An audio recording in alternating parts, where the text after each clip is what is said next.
शबीर इमाम जया तुझो कोई करे मातम तमनो तो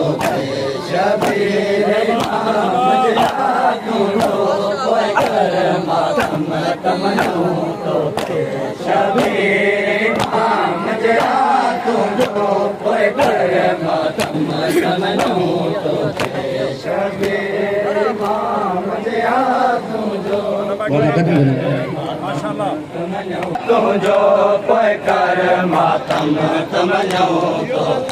शबीर इमाम जया तुझो कोई कर मातम तमनो तो शबीर इमाम जया तुझो कोई कर मातम तमनो तो शबीर इमाम जया तुझो कोई कर मातम जापा जैसे लेते मातम जापा जैसे लेते मातम जापा जैसे लेते बेकार जख्म तमनो तो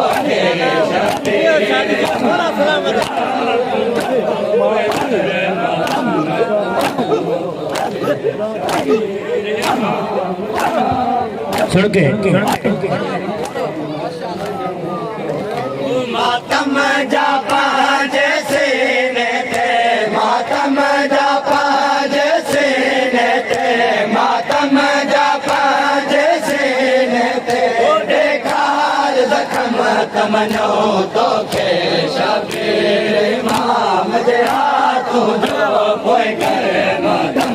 तमनो तो के शबीर इमाम जया तुझो कोई करे मातम मातम जापा जैसे नेते मातम जापा जैसे नेते मातम जापा जैसे नेते बेकार जख्म तमनो तो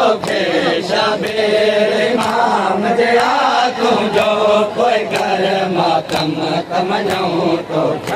शबीर इमाम जया तुझो कोई कर मातम तमनो तो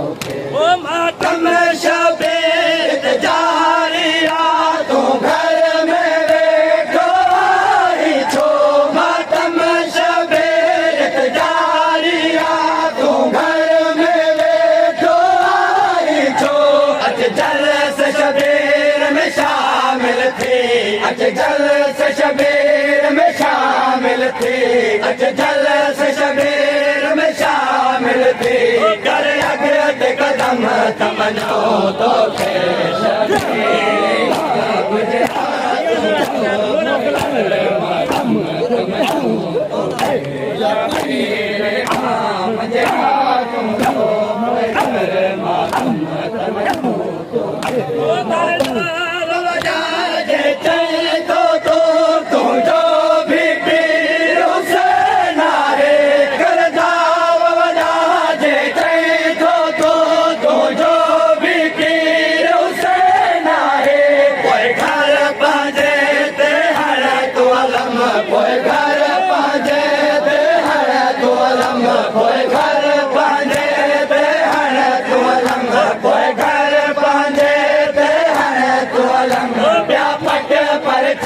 तमनो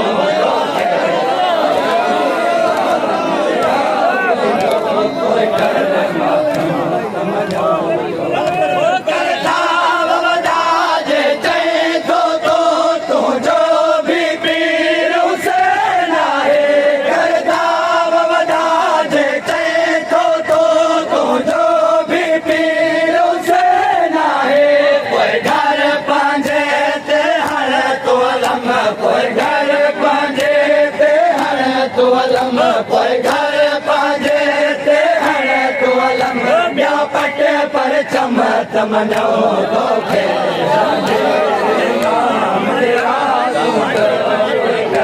मातम तमनो तो के शबीर इमाम जया तुझो कोई कदम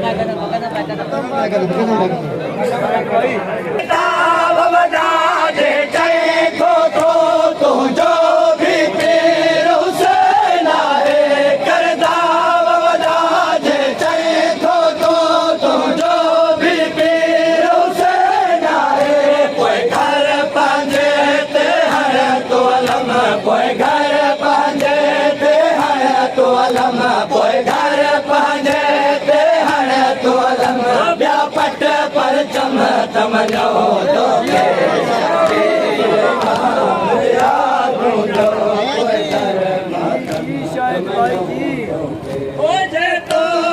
का टोटे न थो शबीर जी मातमदारी में जे तो का टोटे न थो शबीर जी मातमदारी में अच खण तूं पंहिंजे हथड़नि सां अच खण तूं पंहिंजे हथड़नि सां अच खण तूं पंहिंजे हथड़नि सां गाज़ीअ जो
के रखा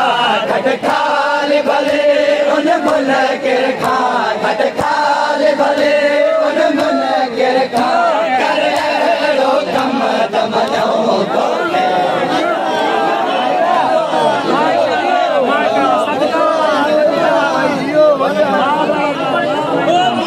हुसैन जगर मागद तोड़ पी हो जे या बातो जो मन के हुसैन जगर मागद तोड़ पी हो जे या बातो जो खटखाल भले उन मन के रखा खटखाल भले उन मन के रखा खटखाल भले उन मन के रखा कर लो कमर दमनो तो के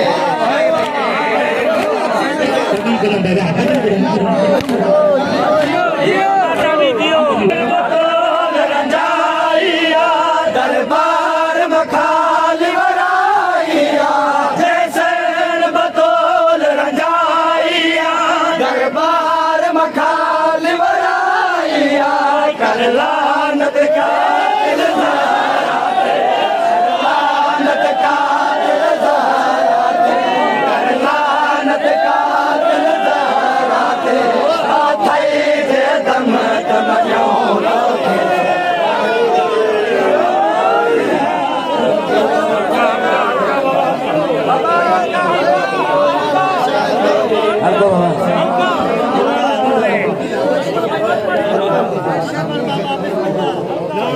उनके हुसैन घर मागद तोड़ पी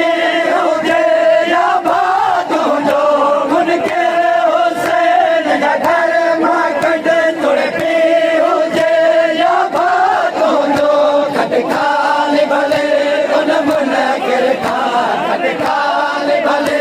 उन मन के रखा खटखाल भले उन मन के रखा कर लो कम तमनो तो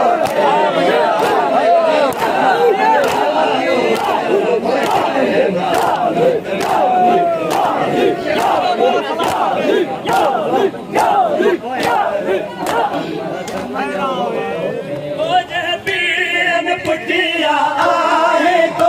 कोई खुद मोहताज हुसैन पुटिया आए तो कोई खुद मोहताज हुसैन कदम शर में शफायत तुझे कदम शर में शफायत तुझे कदम शर में शफायत तुझे छड़ पा जब हम तमनो तो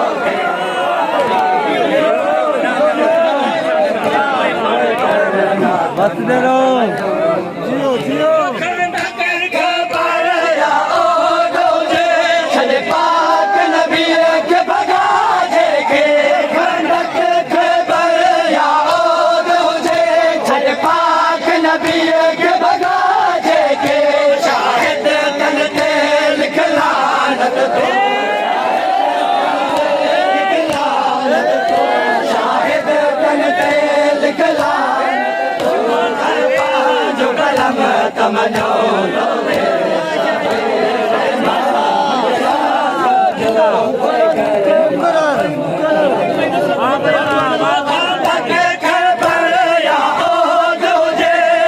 पाक नबी के भगा जे के खंडक खबर या छड़ पाक नबी के भगा जे के शाहिद तन ते लिखलान शाहिद तन ते लिखलान